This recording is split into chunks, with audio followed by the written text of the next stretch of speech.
Olá, eu sou o Rafael Maia e esse é o Indubio Procast. Seja muito bem-vindo, meu amigo, seja muito bem-vinda, minha amiga. É uma alegria estar com vocês aqui nesse programa que é só alegria, mediante, inclusive, o caos que vive o mundo, né? O nosso tema principal aqui, o nosso lema principal é tentar tratar com que mesmo? Leveza, com descontração, o caos no qual a gente sobrevive nesses anos de 2024, nessa quadra da história, como dizem os nossos queridos do Medo e Delírio Brasília. E para conseguir levar tudo com muita leveza, eu estou aqui com ele, Silvio Teixeira, meu amigo. E aí, Silvinho? Fala comigo, Rafa. Que bom mais uma vez encontrá-lo. Hoje com a camisa muito bonita, parabéns pelo bom gosto. Muito obrigado. Ao meu lado aqui a minha sempre colega, amiga Camila Ramos. E hoje a gente tem convidado, né? Um convidado muito especial. Vou deixar a primeira Camila dar os cumprimentos dela para a gente passar para o nosso convidado. É isso, boa tarde, bom dia, boa noite para quem está nos vendo pelo YouTube, pelo canal universitário. Hoje tentar, né, como o Rafa colocou, tratar com uma certa leveza, porque os últimos dias, né, os últimos acontecimentos que o Brasil foi assolado com a situação do Rio Grande do Sul, fez com que nós trouxéssemos para a nossa mesa um assunto que a gente já estava querendo conversar mesmo, mas se tornou a agenda do dia, né, que é a questão da crise climática. Né? Se você está se perguntando de onde vem, né, as causas da catástrofe do Rio Grande do Sul, não é do show da Madonna, não é do carnaval, também é um problema de crise. Mas a culpa é do Lula. Crise climática, né, do abismo climático que nós estamos já jogados ou nos aproximando. E para isso a gente trouxe um convidado mais que gabaritado para conversar conosco. Eu vou deixar ele mesmo se apresentar. Olá. Obrigado pelo convite, olá a todos, é um prazer falar sobre ciência, né? Apesar de o contexto de uma catástrofe, né? Mas é sempre bom falar sobre o tema que atuo, né? Eu trabalho com isso há 20 anos, né? Faço esse ano 20 anos de formado, sou biólogo, formado pela PUC Minas, fiz mestrado em Geologia pela UFOP, doutorado em Ecologia pela FMG, e desde do meu último ano de formação me especializei em água, né? A gente chama de liminólogo, que é aquela pessoa que estuda águas interiores, né?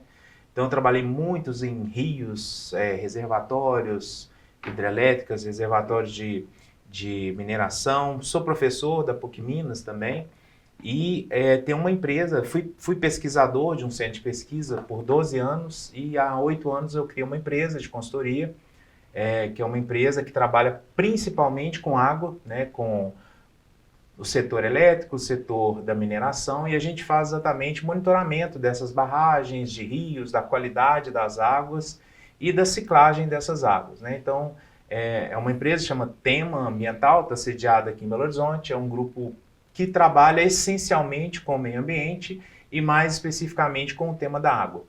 É isso, obrigado. Maravilha, temos alguém então aqui gabaritado, que pode falar pelo mercado, que pode falar pela academia e fazer essa junção de experiência acadêmica e experiência prática, né, sobre esse tema que é tão relevante para a gente. Posso chamar de Fabiano? Claro. Para não chamar de Daniel, né? Posso chamar pelo seu nome? Por gentileza. Acho uma boa ideia, inclusive. Fabiano, faz para a gente uma pequena introdução, de forma bem ampla mesmo, porque hoje a gente vive tempos difíceis, né? A gente vem repetindo isso aqui durante muito tempo, porque coisas que durante muito tempo nos pareceram óbvias, de certo tempo para cá,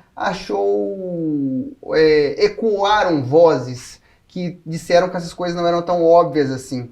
A gente pode falar do terraplanismo, a gente pode falar da importância da democracia, mas um dos temas também que é óbvio, desde que eu me entendo por gente, é que nós estamos passando por um momento de uma crise climática mesmo. Eu me lembro muito novo ainda, a gente sediou aqui no Brasil, no Rio de Janeiro, a Eco 92, né, que tinha a importância de se discutir as questões ligadas ao meio ambiente. Desde muito novo também eu ouço a gente falar sobre a importância de se preservar a camada de ozônio.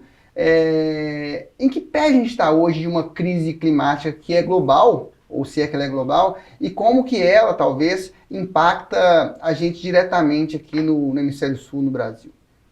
Perfeito. Bom, a questão ambiental na história humana, ela é até relativamente recente, né? Se a gente pegar aí as primeiras unidades de conservação mesmo no mundo, elas eram criadas ali na década de 30, 20, mas por ter uma beleza cênica muito diferente, né? Por exemplo, o Grand Canyon, né? Uma beleza cênica muito grande. O Parque Itatiaia aqui no Brasil, né? Então, a partir da década de 70 que se começa uma discussão desse nosso poder de destruição desse sistema natural, né? Que é bastante complexo. Então, quando a gente destrói algum ambiente, a gente consegue hoje já mapear alguns efeitos sobre isso, mas muitas dessas coisas a gente não consegue nem mapear, porque se a gente imaginar que boa parte até da microbiota que existe, a gente não conhece ainda, são espécies conhecidas. E qual o papel dela nessa ciclagem, no seu papel que a gente chamou de serviço ecossistêmico, né? Que além da função ecológica, existe hoje o termo serviço ecossistêmico, que são serviços que o meio ambiente faz para a gente, né, como sociedade mesmo, né, por exemplo, fazer a autodepuração do esgoto que a gente joga no rio, isso é um serviço que eles fazem, né, fazer polinização para vários plantios, né, se manterem, isso é um serviço que está sendo feito, né, então muitos desses papéis ainda não estão bem definidos, então é um sistema altamente complexo. Quando a gente pega, por exemplo, um ser humano, é complexo, né. Por exemplo, se a gente for imaginar uma cirurgia, né, uma dose de um remédio, né, ele pode ser letal para uma pessoa, como pode ser te deixar acordar no meio de uma cirurgia, né? Então, você precisa monitorar muitas coisas para entender aquele indivíduo.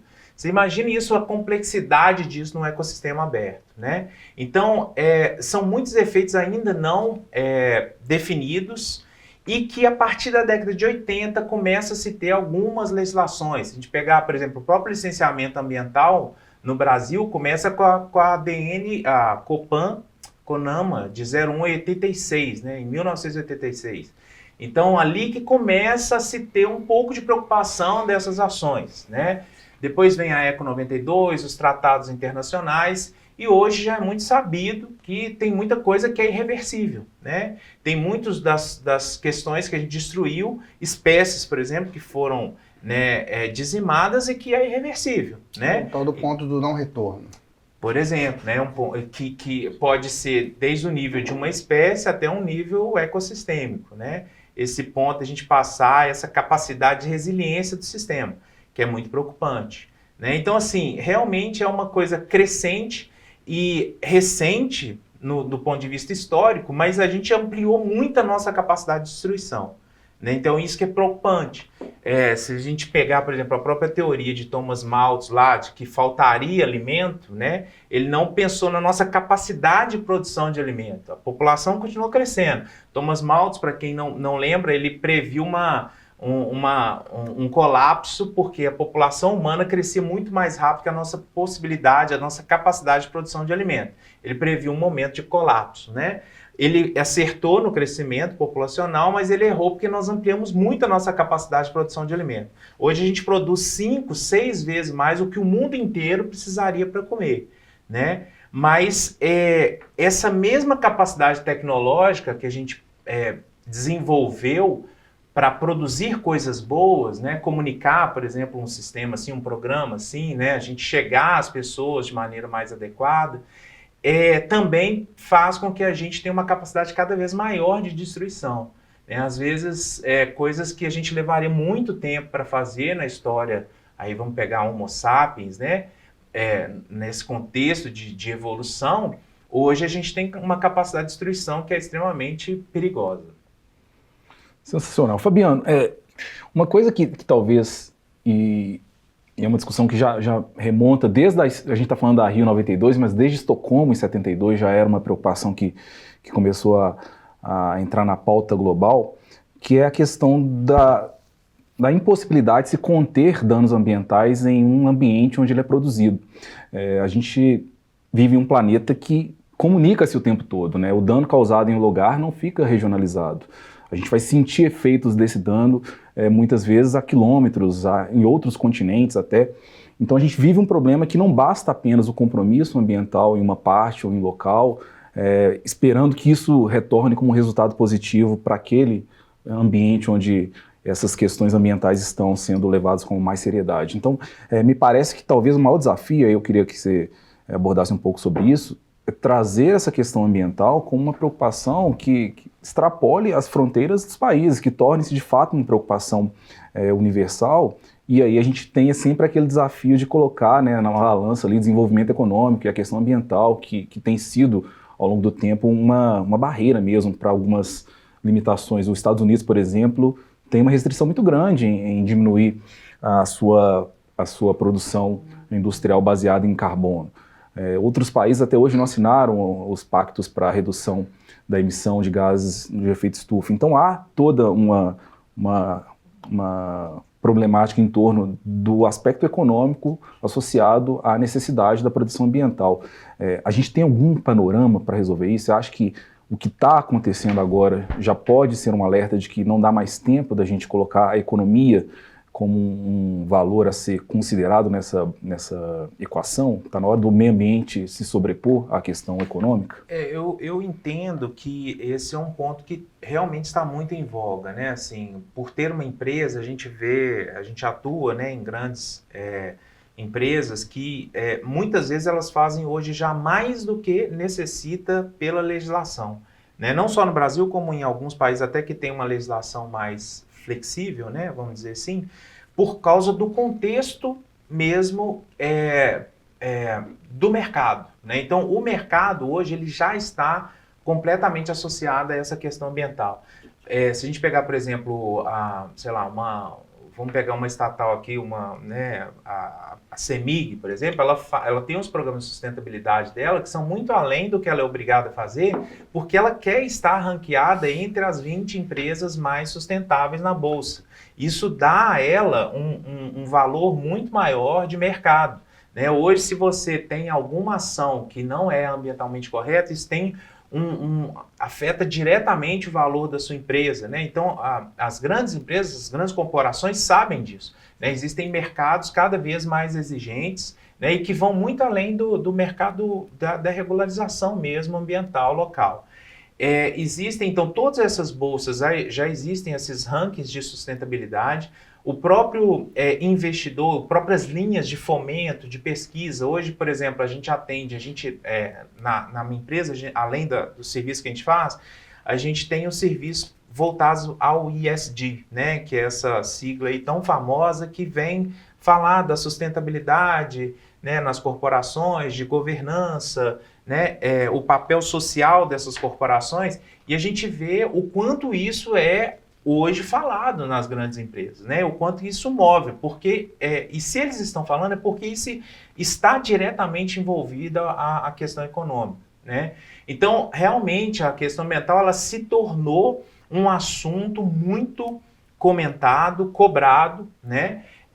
E aí isso acaba chegando na ponta. Então, por exemplo, uma empresa que presta serviço para a Vale, desde uma pequena oficina, se a Vale está ranqueada lá nos pactos, existe o Pacto Global da ONU, né, que tem ali os Objetivos de Desenvolvimento Sustentável, se a Vale, por exemplo, que é uma grande corporação e que contrata muitas empresas, ela está ali, tem esses programas de sustentabilidade, ela precisa cobrar dos seus fornecedores que tenham isso. Então, em cadeia, essas pessoas, recentemente uma oficina procurou a gente para fazer um inventário de gás de efeito estufa, né, porque ela precisava fazer alguma coisa, senão ela perderia aquele contrato. Então, de uma maneira geral, muito além da legislação, existem fatores aí que estão regulando, né, essa participação mais efetiva das corporações com a questão ambiental. E aí entra um outro risco, que é o chamado greenwashing, né, que do inglês é meio que passar uma tinta verde nas ações que estão fazendo. Então, se o público está cobrando, né, deixa eu pintar a minha ação aqui como se eu fosse sustentável. né? Isso é um perigo que realmente está acontecendo. Então a gente vê empresas que são altamente poluidoras, sem compromisso nenhum, e que faz uma ação e fala ali que ela é uma empresa voltada ou linkada ao ESG. Né? Isso agora começa a ser muito cobrado. Tem uma coisa que a gente evoluiu muito também, é na capacidade de monitorar essas informações.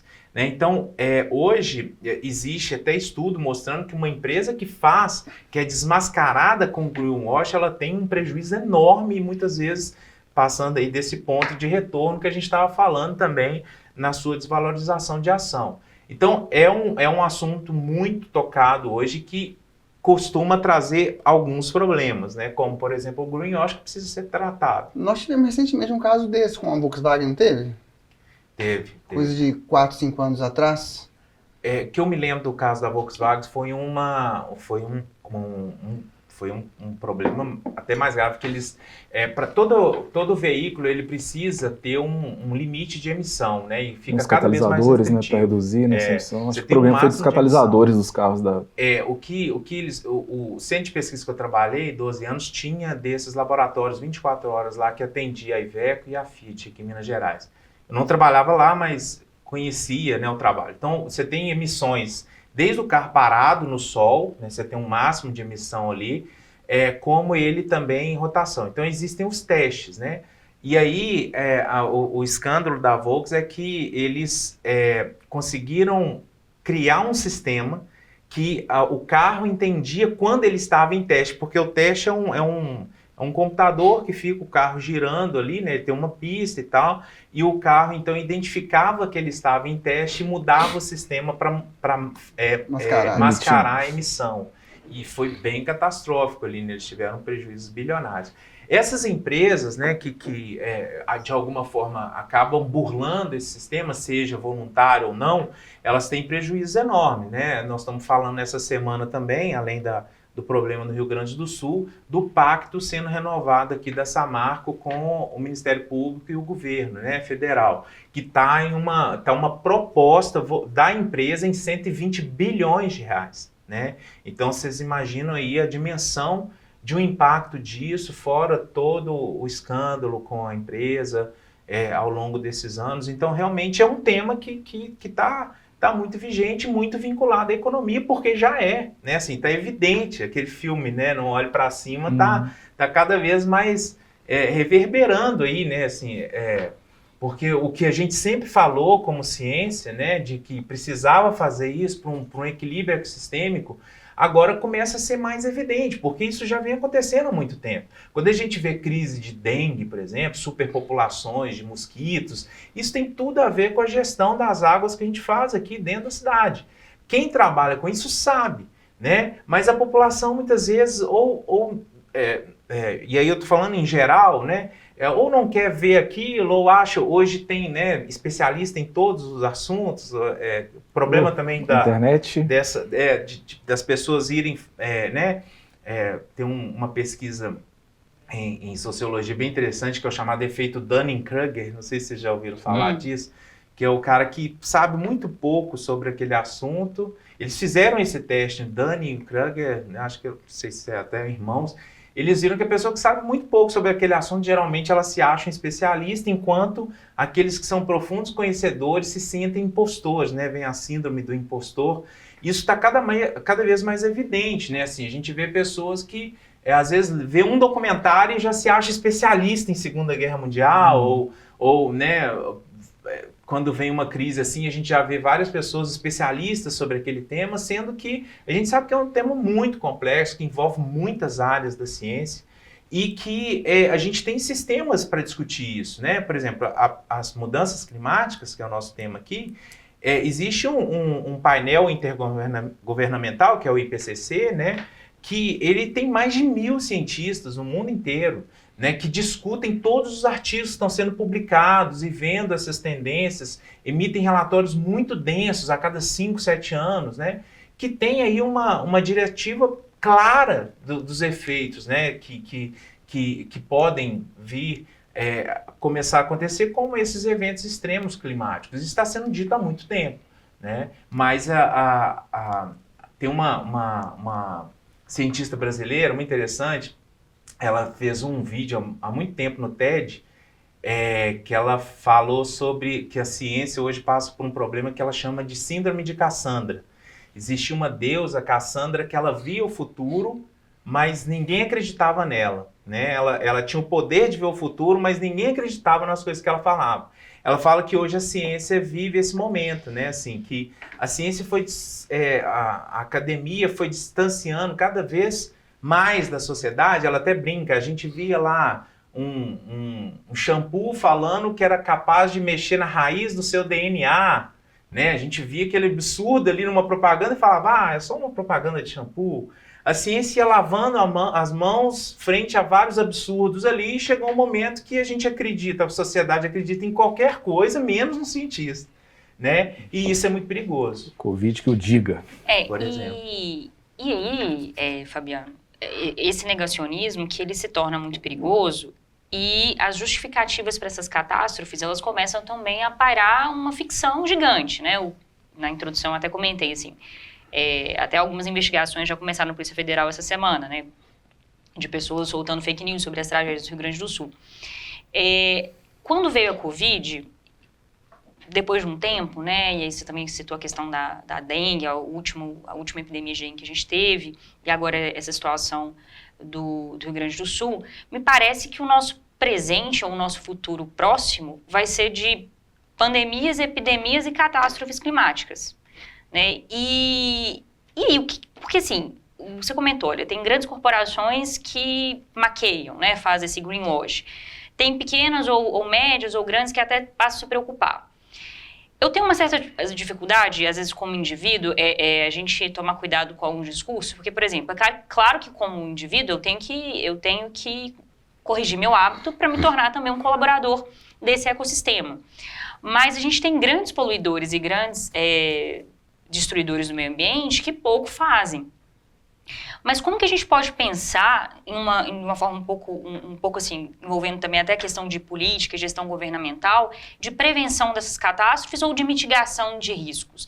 Né? Porque o que está, assim, começaram a sair notícias, igual essa questão de Porto Alegre, né? Porto Alegre, Rio Grande do Sul como um todo.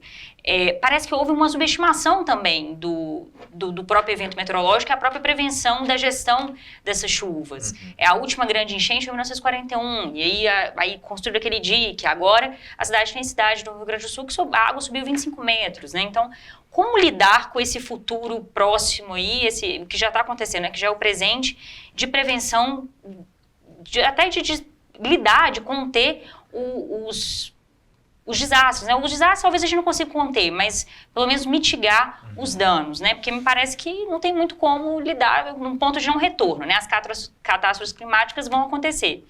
E como lidar com isso? A questão humana, a questão social? O que tem de possível? O custo disso eu pelo menos não conheço algo assim próximo do que possa dimensionar, porque realmente existem questões que a gente foi fazendo ao longo da história que são muito difíceis de reverter. Se a gente pegar, por exemplo, vamos imaginar um rio, né, que é a minha especialidade. Um rio, ele se assemelha muito àqueles tobogãs de parque antigo, lembra? Que você começa a descer e tal, você começa a parar, daí você vai ganhando velocidade, aí você tem um momento que você está muito rápido, aí chega lá embaixo, você para, né, e às vezes para sozinho, ou no máximo você para lá num saco de areia, né. O rio, ele tem essa dinâmica, ele nasce no alto, ele sempre nasce numa montanha, né, ele aflora ali em algum lugar mais alto, e por gravidade ele vai descendo. Então, gravidade ele vai acelerando, né, então ele vai ganhando velocidade, é óbvio que tem barramentos ali no meio, né, que inclusive são os locais melhores, se for uma hidrelétrica, onde ela está com muita velocidade, e tem as planícies de inundação. Tem os locais que é o final do tobogã ali, né? Às vezes, na geologia, a gente chama de níveis de base local, que é onde forma um lago, por exemplo, ou o nível de base global, que é o oceano, que é onde todo o rio está indo, né? Então, ali é uma área, um nível de base, é uma várzea, né? Ali é um local realmente de chegada de água. Ali a gente tem água de baixa, pela morfologia mesmo do rio, né, a geomorfologia. Ali ela tem baixa energia, tem baixo escoamento, sedimento fino, etc. Então ela tem pouca saída, né? Esses locais, se a gente pegar tanto esses locais de maior energia, que são os topos de morro, são muito importantes para a manutenção de nascentes, as inclinações acima de 45 graus, essas áreas de chegada de rios ali, tudo isso, vocês que são do direito, não sei se estão lembrando, estão lá no Código Florestal. São áreas de preservação permanente. Você não precisa nem dizer aonde é. Ela é geral. Se você tem uma inclinação acima de 45 graus, está em topo de morro, está em margem de rio, está em margem de lago, aquilo ali deveria ser preservado, né, pelo Código Florestal, atualizado em 2012, mas é um código antigo, né? Que já tem essa ideia de proteção desses locais, porque eles têm um papel importante e até mesmo que ali é a área do rio, né? Então, se a gente pensar assim, você imagina Belo Horizonte. Nós estamos em cima de várias APPs, né? Várias. Talvez aqui a gente esteja muito próximo de uma aqui onde está passando a rua. Lembrando que a gente retificou esses rios, né? Os rios, eles são meandrantes por natureza e a gente quis acelerar a água do rio e retificar, como um crime, né? Então, tem coisas, como que a gente vai tirar todos esses rios encaixotados em Belo Horizonte, ou como que você vai mover boa parte da população ali do Rio Grande do Sul que estão em áreas que nunca deveriam ter sido construídas. Se a gente pensar em Minas Gerais, nós temos muitas dessas áreas. As catástrofes recentes também, em Petrópolis, Teresópolis, são todas áreas de muito risco. E se a gente está falando que esses eventos climáticos extremos vão ocorrer cada vez mais frequentemente, nós estamos vendo isso. A cada ano a gente bate recorde de temperatura, e não é só aqui, né? Nós vimos aí as ondas de calor na Europa. O El Niño e La Niña sempre existiram, né? Isso é um efeito natural, mas agora com um efeito muito mais potente. Então a gente espera que isso cada vez mais aconteça. Então o que a gente pode fazer? Lá na Eco 92 tem uma frase que até hoje é muito importante, é pensar globalmente e agir localmente. Né? Então a gente tem que pensar globalmente, porque essas ações vão refletir realmente de maneiras diferentes. Né? Essa chuva pode ter sido causada por efeitos que foram muito distantes dali, né?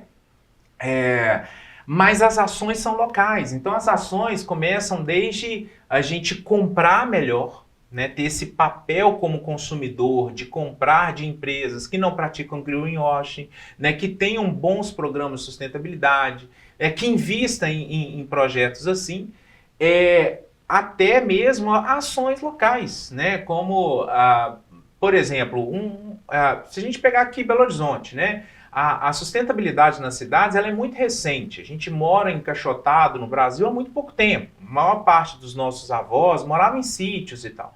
Agora que a gente está acostumando a morar em grandes cidades, né? Existem várias coisas aqui que a gente ainda... se você pegar, por exemplo, qual é a área hoje mais valorizada de Belo Horizonte? A gente pode falar hoje ali em torno de Nova Lima, né?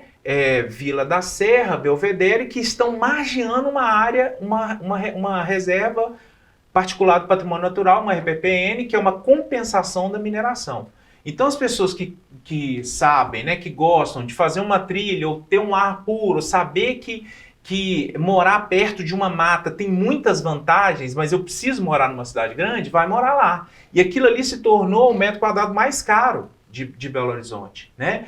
E aí, isso era muito, muito restrito a essas pessoas que sabiam disso e que já tinham talvez morado em outros países de primeiro mundo e que talvez já façam essa conexão, mas isso começa a espalhar pela cidade. Você vê que hoje as pessoas querem uma pista de caminhada, exigem isso, né? Assim, as pessoas hoje querem um parklet, que é essas 2 vagas de carro, né? 1 ou 2 vagas, são muito novo, né?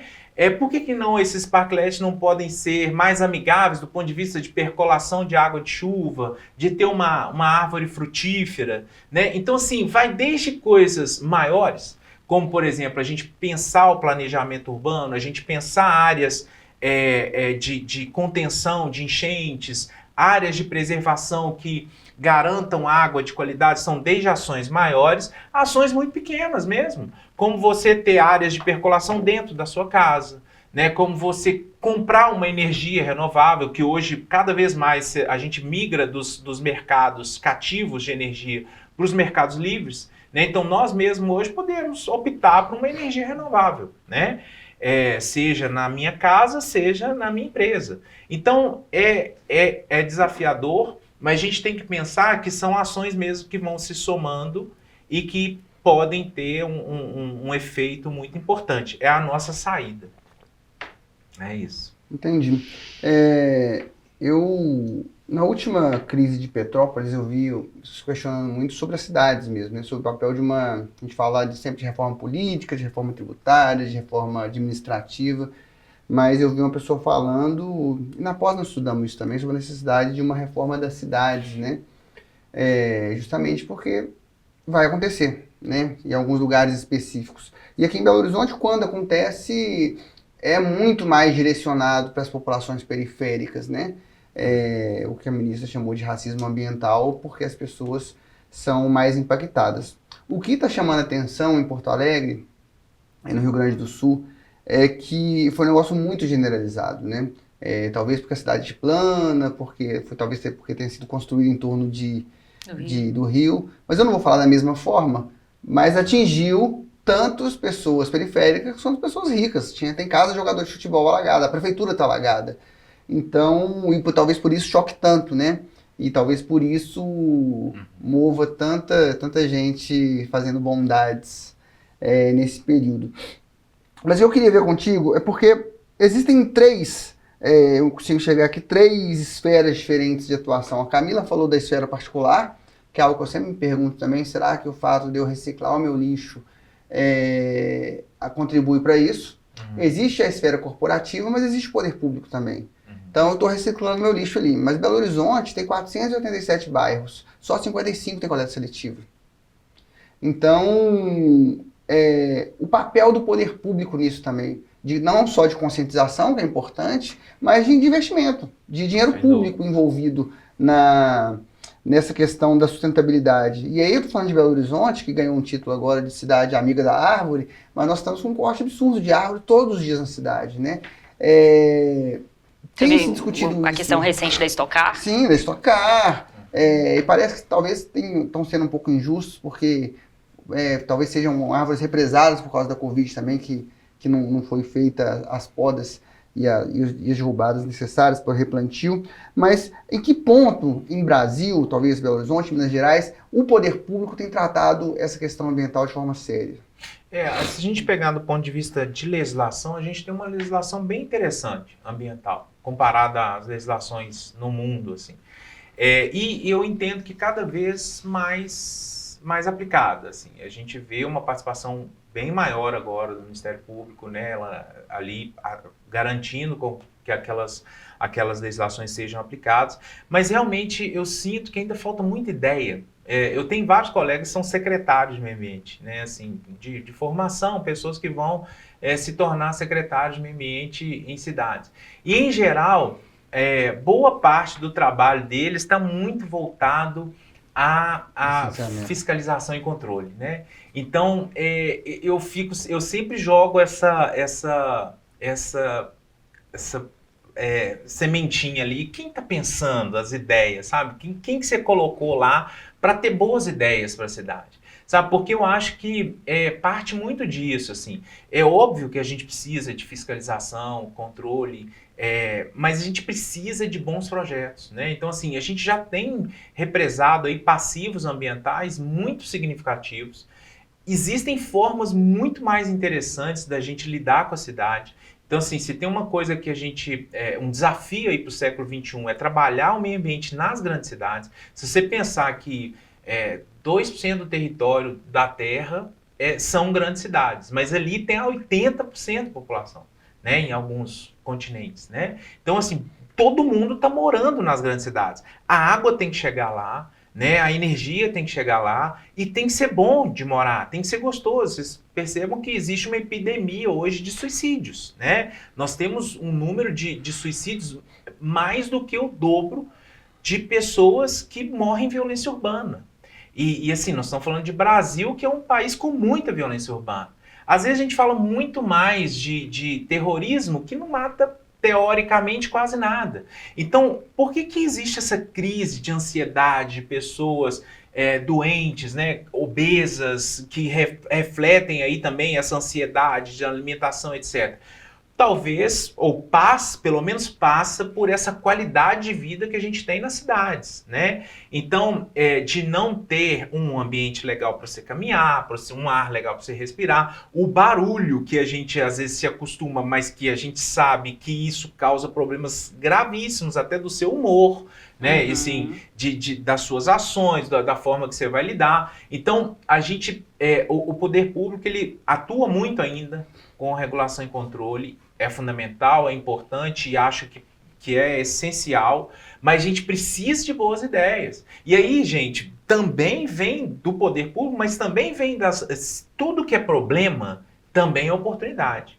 Então, se a gente pegar, por exemplo, hoje, quem trabalha com resíduo, tem noção do problema que é resíduo, né? Belo Horizonte, por exemplo, não tem hoje um ambiente que atenda todas as regras para você lançar um aterro sanitário. A gente tem que exportar o resíduo de Belo Horizonte, né? Desde que o aterro de Belo Horizonte saturou, a gente exporta, a gente paga outra cidade para receber o resíduo de Belo Horizonte. Então, quem tem boas ideias para lidar com resíduo, também faz bom negócio.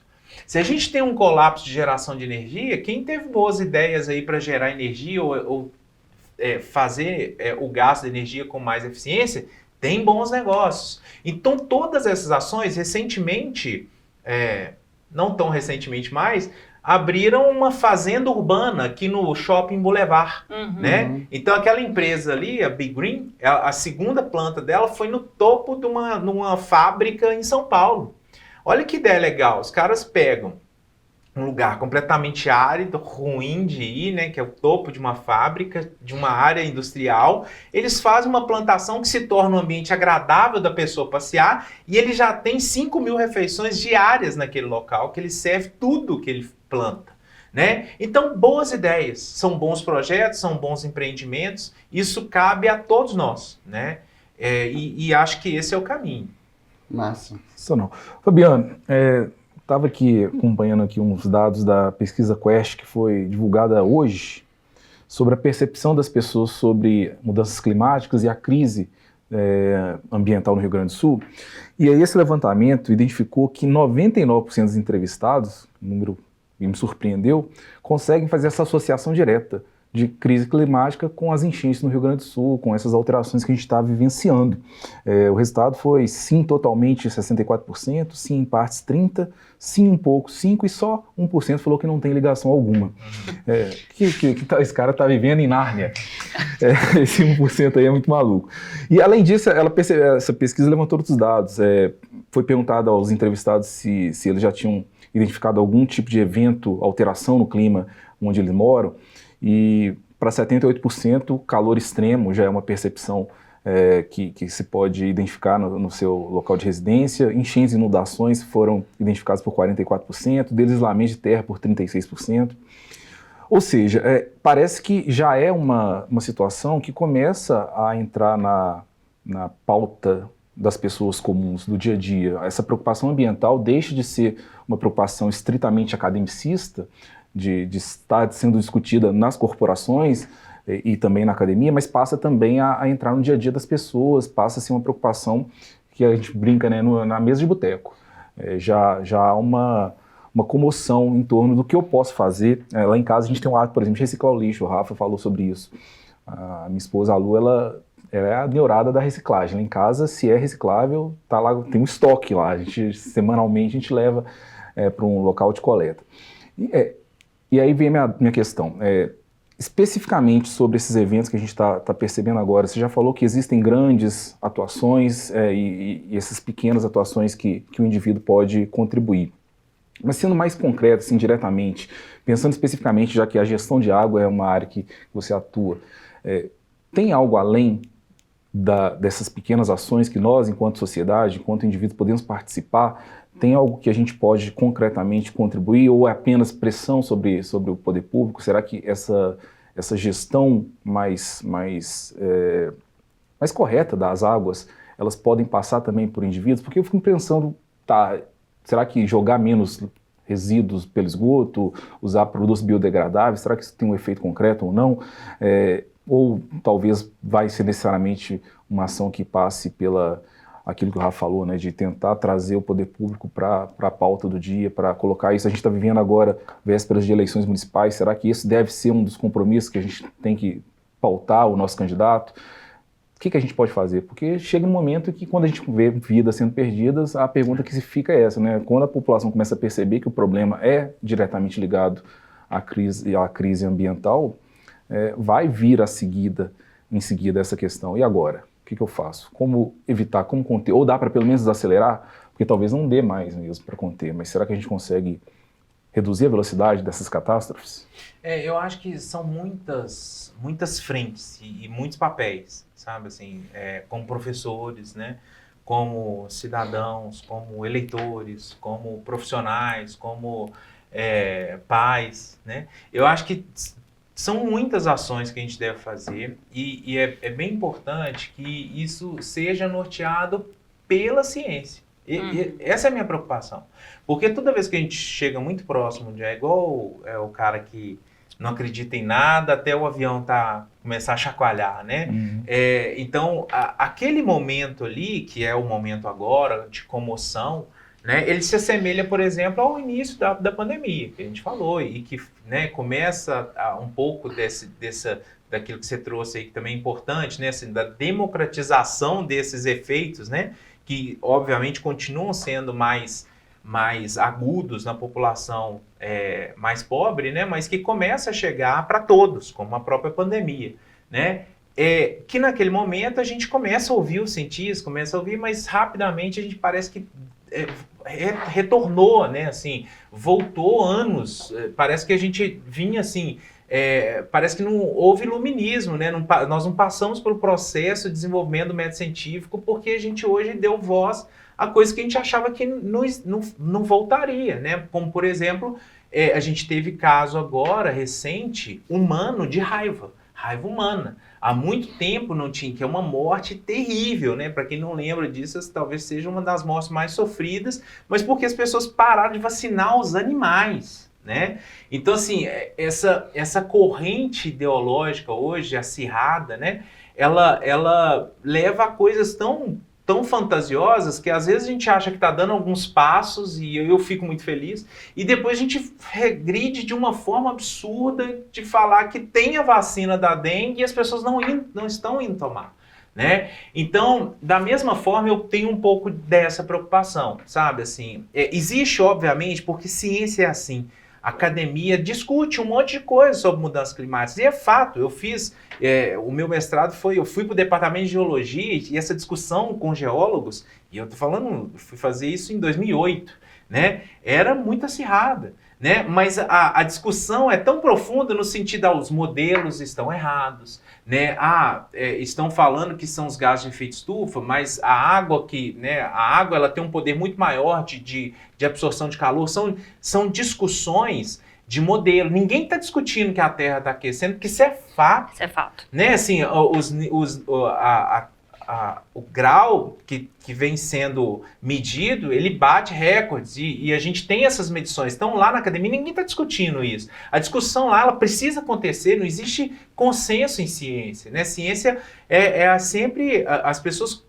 eu cada vez mais, tem até uma disciplina que eu faço questão de dar na pós-graduação, que é o método científico, assim, porque a gente abandonou o método científico no século XXI.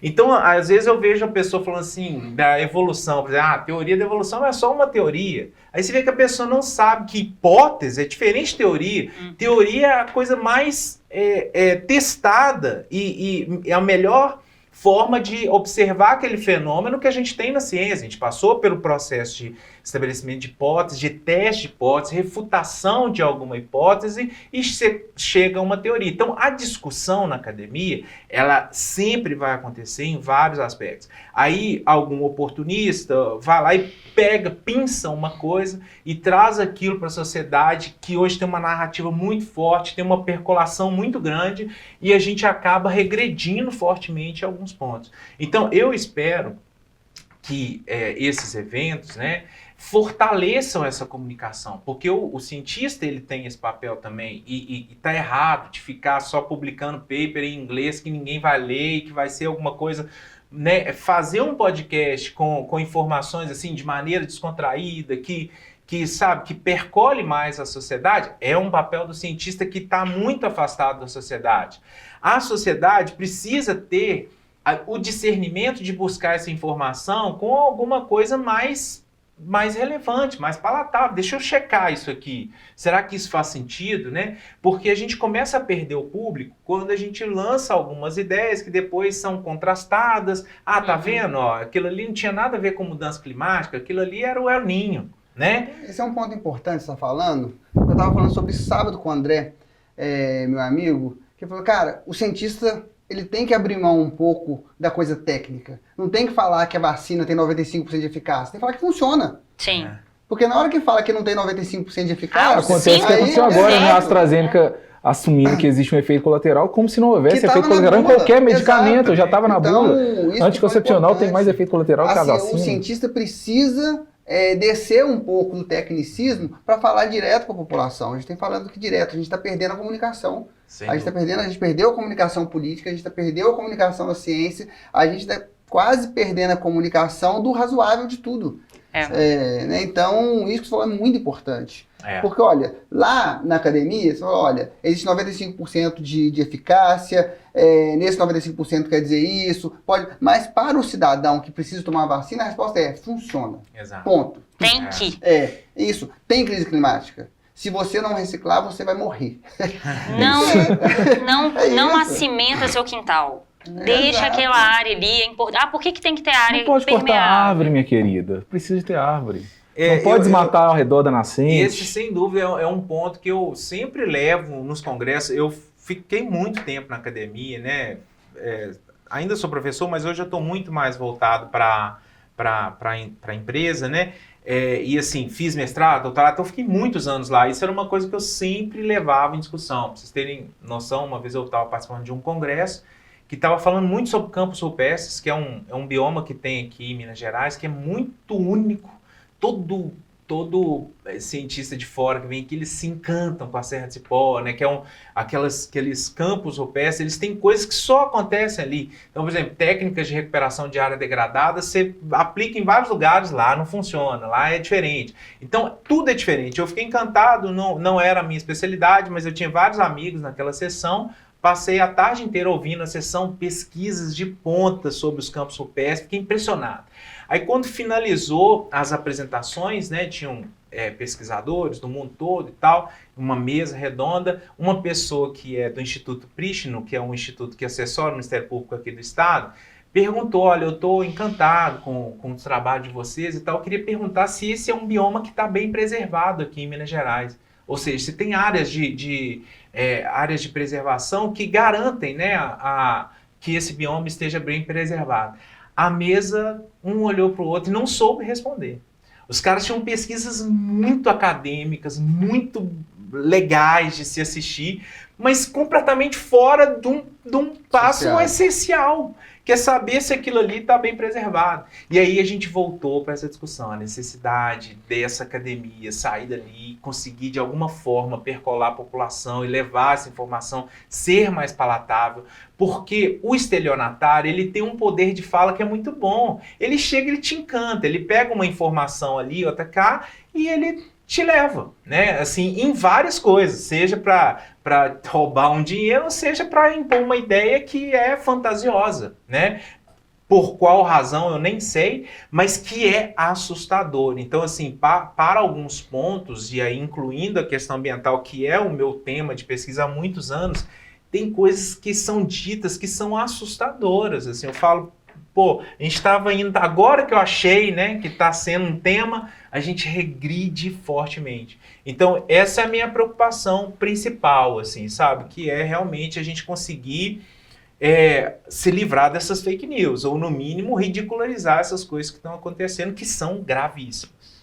E é engraçado que nos últimos programas que a gente conversou, nas nossas últimas conversas, de alguma forma ou de outra, a gente sempre está caindo ou concluindo da questão da comunicação. A forma como a comunicação da nossa sociedade está caminhando, ela degrada todos os setores, o setor social afetivo, o setor político, o setor ambiental. Parece realmente assim, que um dos grandes maus, né, da nossa era vai ser realmente essa degradação da comunicação. E faz muito sentido, porque o ser humano não é um ser humano de linguagem, é um ser humano de sentidos e significados. Se você destrói, se você corrompe isso, se você se apropria disso, você vai realmente à ruína humana. E a questão ambiental é a mesma coisa, né?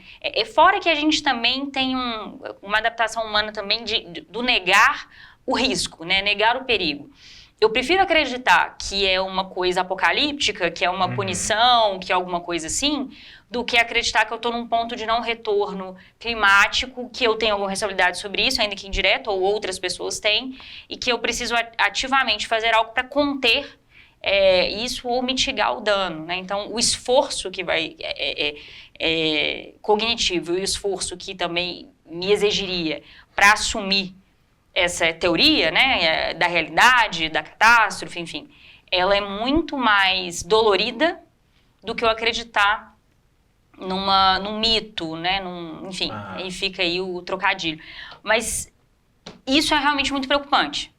Realmente é muito preocupante. Eu vejo que a questão da comunicação é algo que... E é engraçado porque, por exemplo, eu cresci com um discurso ambiental muito óbvio, né? Reciclagem é muito óbvio, poupar água é muito óbvio, plantar árvore é muito óbvio. Mas o que hoje em dia a gente vê, não. Chegamos ao ponto, né, do terraplanismo de negar até o aquecimento global. Não, a Terra, na verdade, está resfriando. Você não está entendendo, mas em alguns pontos está resfriando. E aí aquilo que a gente via até como distante dos refugiados climáticos, aquelas ilhas de lixo, o que acontecia nas Filipinas está acontecendo agora no Rio Grande do Sul, né? Então, eu acho que o ponto acho que nodal de tudo que a gente está vivendo hoje em dia é resgatar a comunicação, uma comunicação eficiente e com uma honestidade discursiva muito grande, né? Sim. E aí, você até me deu uma ideia da sugestão cultural lá que você falou que tem, que é a questão da comunicação. A comunicação é um livro que eu lembrei, que depois eu falo, então no final já antecipei aqui, mas é porque fala exatamente da comunicação. Existe uma teoria de que o sapiens, Homo sapiens, ficou, né, e o Neandertais, o Erectus, né, os outros gêneros Homo desapareceram, mesmo tendo alguns mais fortes, outros com a caixa encefálica até maior que a nossa, mas o sapiens ficou pelo poder da comunicação. E, entre aspas, mentir, mitos, né? Então, assim, basicamente a gente tem a capacidade de juntar mais de 50, 100 espécimes, né? Para lutar com um outro grupo falando que é território. Isso aqui é o Brasil. O Brasil, teoricamente, um país é um mito, né? Assim, não existe uma divisão, né? Ou o dinheiro é um mito, né? Então, tem um livro que discute essa teoria que então, o Sapiens, ele permaneceu e os demais, porque a capacidade que a gente tem, o poderio que a gente tem de juntar outros para lutar junto, fez com que a gente ficasse e os demais desaparecessem, né? E continua. Eu realmente acho que para boa parte dos nossos problemas, comunicação é a chave. Chega em casa, no casamento, na empresa, para você lidar ali. Às vezes eu trabalho consultoria com grandes corporações, projetos gigantescos, você vê que está dando errado porque a comunicação com a comunidade ribeirinha ali, com os pescadores, não está funcionando. O projeto é super lindo, mas eles não estão comunicando bem e às vezes chega a embargar um empreendimento gigante por má comunicação. Então vai desde coisas bem menores a coisas grandes e perigosas. Maravilha. Dito isso, então, sinto informar que esse papo, que é bom, que está leve, né? Está gostoso para você chegar ao fim, porque nós temos crianças para buscar na escola e que nós já estamos há quase uma hora aqui, por incrível que pareça, falando sobre crise climática, sobre ciência, sobre comunicação. Vamos partir para o nosso quadro, então, Cultura Jurídica, onde nós e os nossos convidados dão dicas culturais que podem ou não ter a ver com o programa, coisas que a gente leu, coisas que o Silvio não leu e fala que leu, e antidicas também. Eu vou começar pela Camilinha aqui, fazer um sentido horário, anti-horário. Eu vou indicar um livro que o Rafa me indicou há um ou dois programas atrás, que eu comecei a ler e eu achei muito interessante, que não tem nada a ver com o tema, quer dizer, talvez tenha, sobre qualidade de vida, sobre, enfim, sobre muitas coisas, mas eu comecei a ler e achei muito interessante, que chama Mulheres Não São Chatas, Estão Exaustas. Mulheres Estão Exaustas. E fala também um pouco dessa forma de como a sociedade está, de ritmo de vida e etc. Ruth Manu, né, a autora. E eu baixei um e-book estou gostando bastante, acho que é bem interessante, é uma perspectiva bem interessante para compreender, até para melhorar a comunicação entre as pessoas. Eu acho que é uma perspectiva de abordagem também do universo feminino e da inserção dele dentro desse paradigma patriarcal, machista, é bem legal.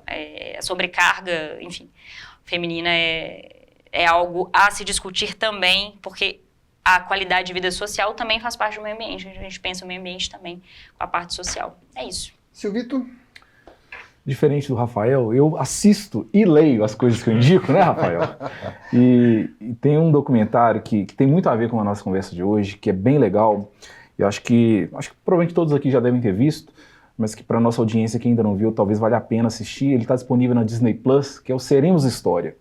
É um documentário que foi produzido pelo Leonardo DiCaprio, que é um conhecido ambientalista global, né? Ele tem se engajado nessas pautas já há algum tempo, e tem depoimentos do Barack Obama, do Al Gore, inclusive aparece lá para quem é fã, né, o Elon Musk. Ele tem uma participação lá no documentário, vale a pena, porque ele traz de uma forma bem fácil de compreensão todo esse problema que a gente está experimentando hoje no nosso dia a dia, já apontando para o futuro quais serão as próximas consequências, qual é o ponto em que a gente vai ter que fazer alguma coisa e o que fazer. Então é um documentário muito legal, acho que vale a pena para a gente dar uma completada, arrematar isso tudo que a gente conversou aqui hoje, que o Fabiano trouxe para a gente.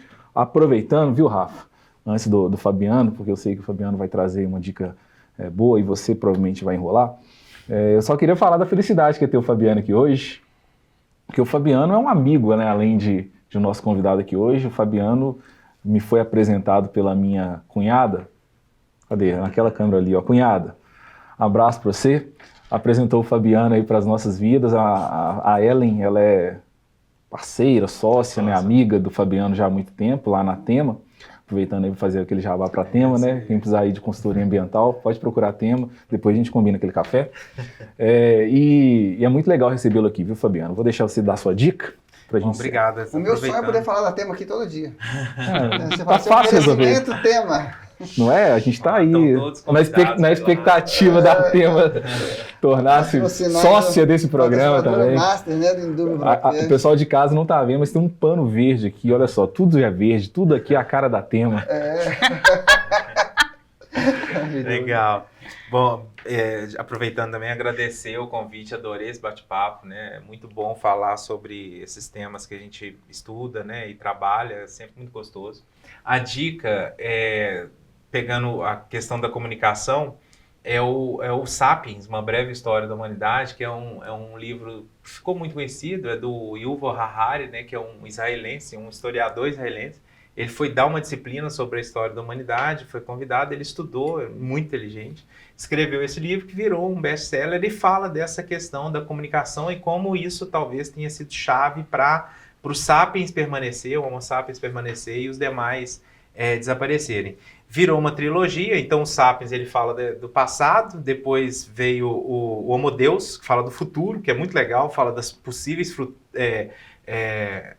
profissões que vão desaparecer, e o livro é de antes da pandemia, então é bem legal essa conversa. E depois o Lições para os 21 lições do século XXI, virou uma trilogia, né? Mas o Sapiens é bem legal, daqueles livros que realmente você devora e fica preocupado quando ele está acabando, fala, né, o que eu vou fazer? E ele não é pequeno, né? É muito legal, muito legal. E assim, só quebrando aqui, dando mais uma dica de um documentário que eu acho que tem a ver com um pouco dessa questão da polarização que a gente conversou tanto, talvez alguém já tenha falado, que é o Dilema das Redes, né? Que é um documentário que fala muito dessa coisa, né? Da gente ir se polarizando tanto e só vendo coisas que você tem simpatia e como que isso pode levar a uma guerra civil em alguns anos, né?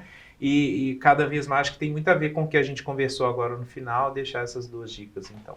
Maravilha, eu vou indicar uma coisa que provavelmente eu já indiquei aqui, porque é um dos meus livros favoritos, que tem muito a ver com o que a gente falou aqui hoje, que é o livro do Steven Pinker, que chama-se O Novo Iluminismo, em defesa da razão, do humanismo e da ciência.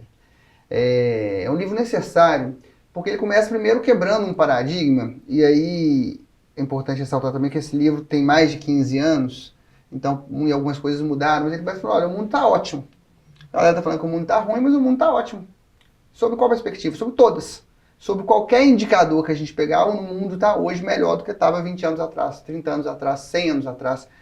E aí ele traz muitos dados sobre tudo isso, e ele apresenta duas preocupações apenas. A questão ambiental, mas ele fala, olha, eu não posso deixar de reconhecer também que a Revolução Verde foi importante para que o mundo tivesse comida, mas a gente precisa prestar um pouco atenção na questão ambiental e a questão das armas nucleares, que pode acabar com tudo. E talvez se tivesse um volume 2, eu acrescentaria a questão das redes sociais também, que é um grande problema, não era um problema naquela época. É um baita livro, é um livrão de 900 páginas, mas que tem um resumo de 170 dentro dele mesmo. Porque ele primeiro fala de tudo, aí depois ele vai especificar cada um dos temas, com planilhas, com dados, com números. Então é um baita livro, é necessário para a gente poder reconhecer a ciência, o papel do homem na melhoria do mundo, na possibilidade de uma sociedade mais justa, fraterna, igualitária.